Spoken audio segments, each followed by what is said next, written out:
Tracy, we have this new video from Savannah's brother that's just been posted on social media. They've just released it. Let's play it for our viewers, please.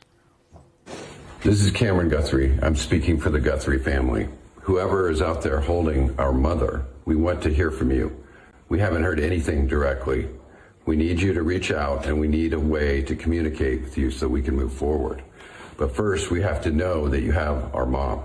We want to talk to you, and we are waiting for contact.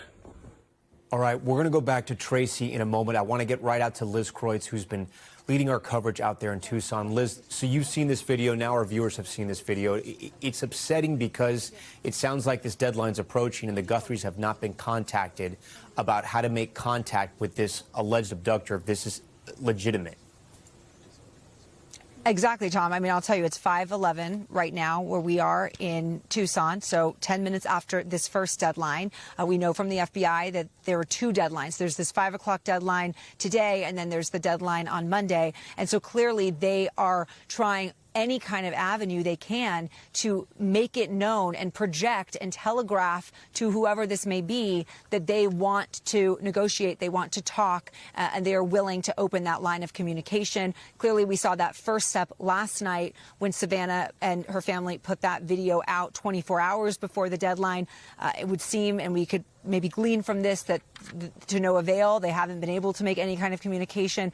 So they're continuing with this video as well. And we're hearing now really from the brother for the first time, too. And I thought it was notable, Tom, that at the press conference, the FBI special agent in charge, when he was asked, at what point do you just decide, OK, this isn't legitimate? What's the bar where you'll say, OK, I guess this was a hoax?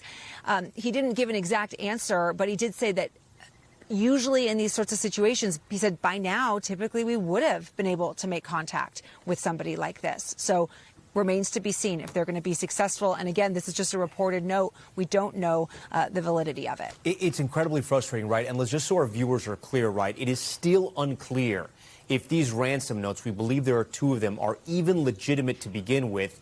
And one of the reasons is, you know, investigators are saying, okay, there was some information that maybe the abductor would know, but there are still outstanding questions from all the information we know that's been released publicly. Did this person actually know this, or did they see photos online? Did they get initial social media reports and put that in the note and make it look real? Right. So what we understand, Tom, and I'll actually just tell you, it sounds like now there might be 3 copies of this ransom note, that 2 local stations here in Tucson also obtained this, and also then TMZ. So 3 different copies of it. NBC News has not seen these notes ourselves. We know law enforcement, again, has not verified the legitimacy.